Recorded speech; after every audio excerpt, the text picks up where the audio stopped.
The person shows up, I'm sorry, I never meant to, something happened in my past, I was mistreated, and it's causing me to react this kind of way when I see people behave this kind of way.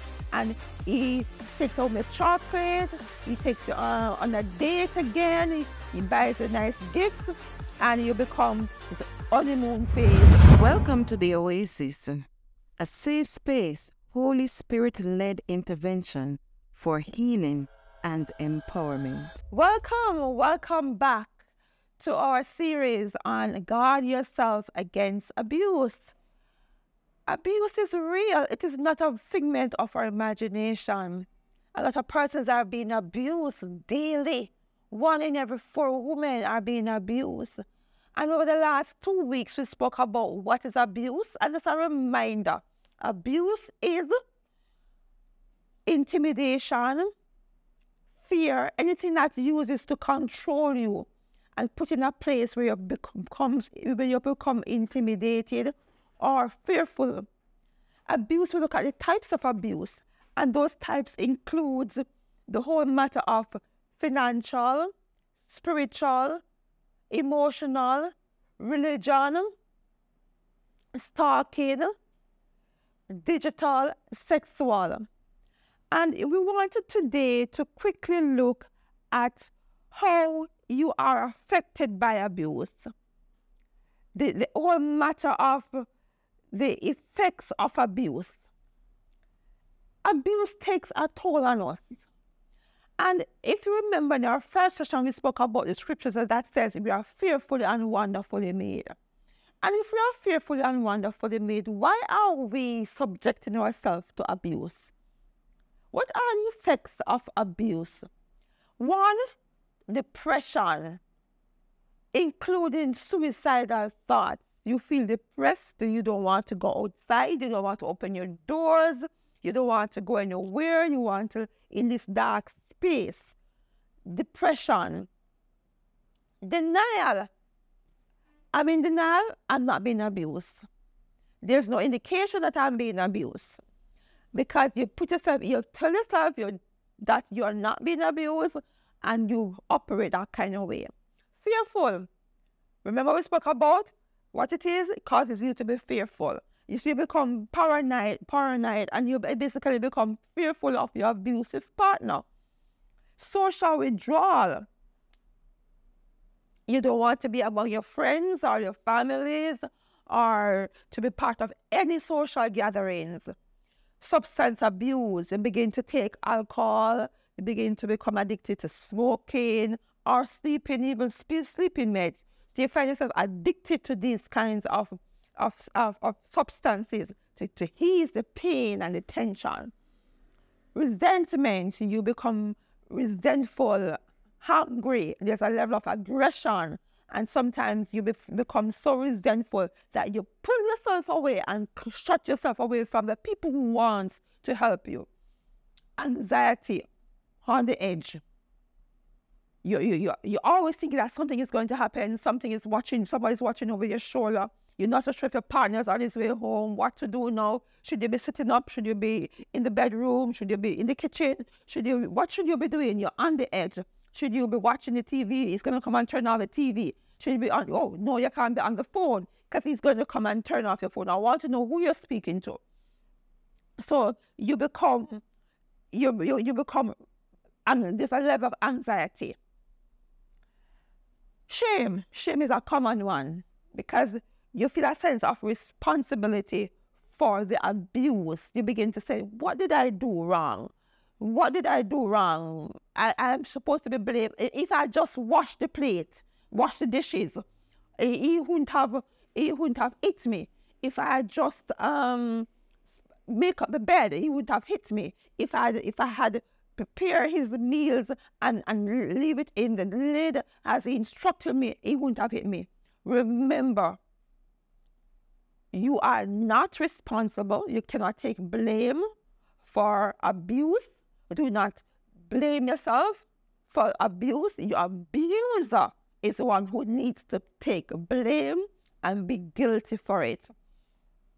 So there is no self-blame. You didn't do anything. It's not your fault. And always remember, when somebody wants to accuse you, the enemy is the accuser of the brethren. You do not allow somebody to make you feel, carry this level of shame. It is not your fault. Low self-esteem. It erodes your self-confidence. You have little or no self-worth. And you begin to live in your partner's image. So your self-worth, that person takes you away. And basically you're now under the carpet or pushed away, and you're now beginning to operate in somebody's own, in their image, in their approach to life. You're doing the things that they want you to do, how you ought to do it, where you ought to go, how you ought to just, everything's about this person. So you basically lose your self-esteem. And that is not good, because you lose your joy in losing your self-esteem. You lose your joy, you lose your happiness, you lose everything about you. And then sometimes you begin to, the effects you have is, it begins to make you want to think, well, how do I escape? Sometimes we look at escape through the route of either sleeping away, hope you can just sleep away this pain and I never wake up. Or hope I will just, I can run to the furthest place I can think of and I will never see this person again. You map your route.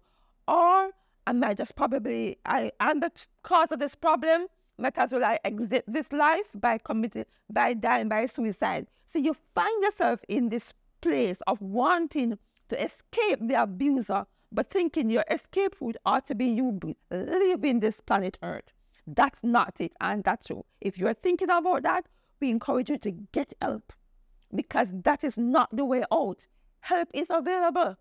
Help is available, my friend. Help is available, my sister. Do not think that you should die by committing suicide. Die or lose your dignity or your self-esteem because you were subjected to abuse. I'm going to encourage you, and I'm laboring on this point, because do not, if it crosses your mind, we ask you to get help. Before it even crosses your mind, seek help. Once you're in an abusive relationship, get help. Do not stay in an abusive situation to the point it causes you depression or you feel like you want to escape this life.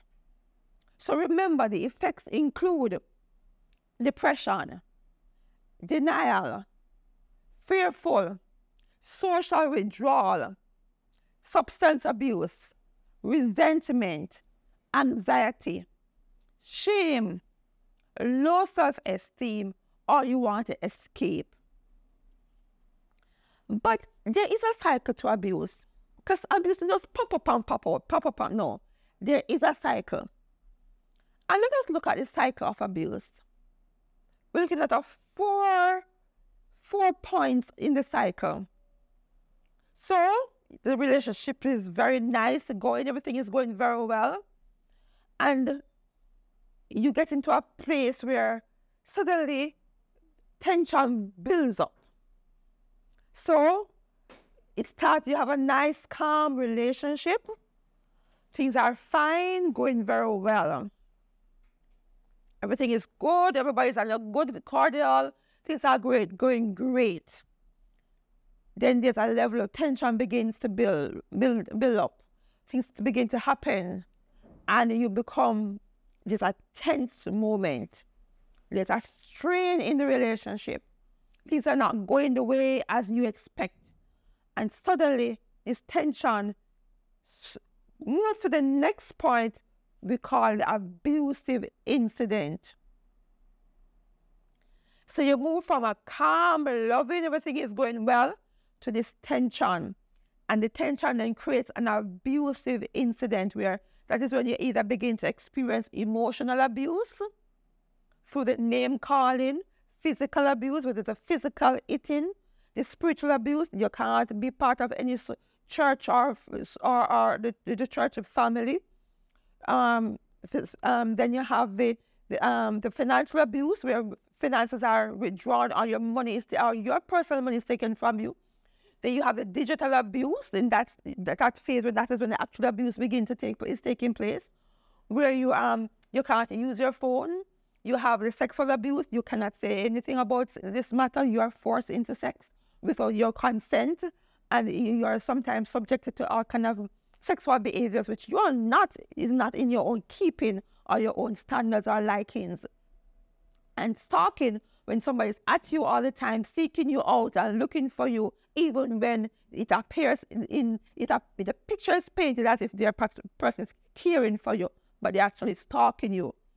So after the abusive incident, then the person shows up. I'm sorry, I never meant to. Something happened in my past. I was mistreated, and it's causing me to react this kind of way when I see people behave this kind of way. And he takes home the chocolate. He takes you on a date again. He buys you nice gifts, and you become this honeymoon phase.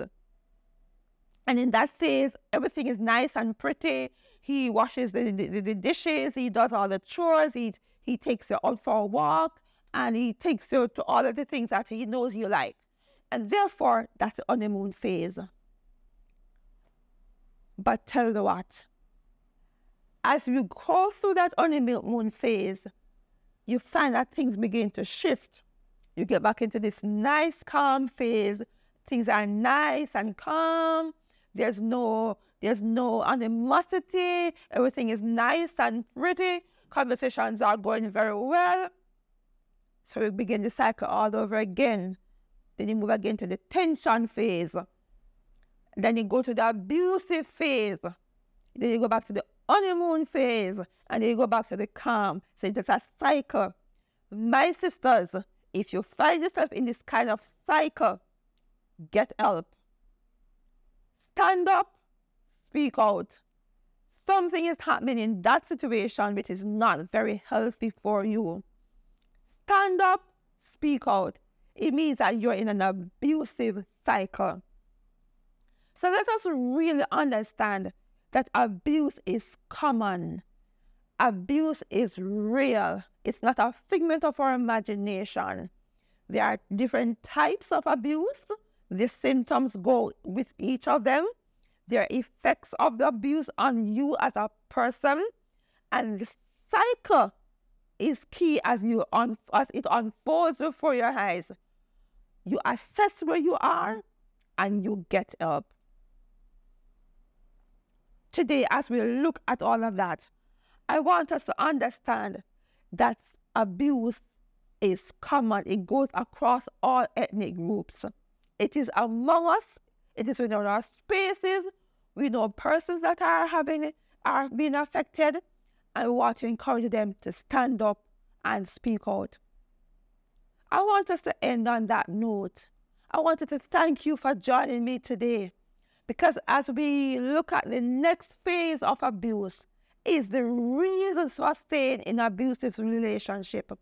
Why don't you join me next week as we look at the reasons for staying? You do not want to miss it.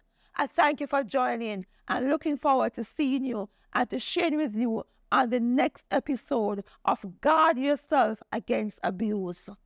Bless you, my sister.